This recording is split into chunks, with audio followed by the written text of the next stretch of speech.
Welcome to our beginner's guide to Google Tag Manager, also known as GTM. In this video, we'll explore what GTM is and walk you through the steps to install it on any website. First things first, what exactly is GTM? Google Tag Manager is a free tool offered by Google that simplifies the process of managing tags or snippets of code on your website. These tags are used to track various activities such as page views, form submissions, button clicks, and more. Now that we know what GTM is, let's explore some of its key benefits.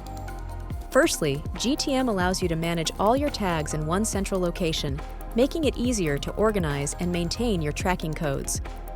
Secondly, GTM provides a user-friendly interface that allows you to add, edit, and remove tags without needing to modify your website's code directly.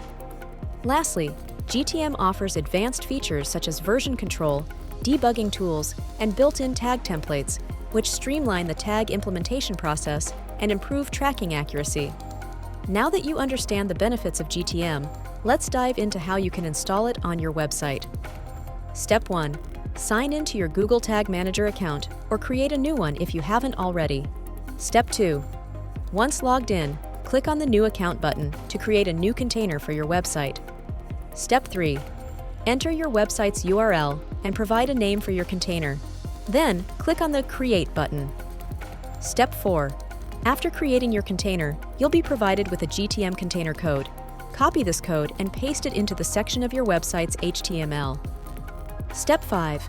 Save and publish your changes, and you're all set. You can now start adding tags, triggers, and variables to your GTM container. And there you have it. You've successfully installed Google Tag Manager on your website. We hope this guide has been helpful. Stay tuned for more tips and tutorials on optimizing your website's performance with GTM.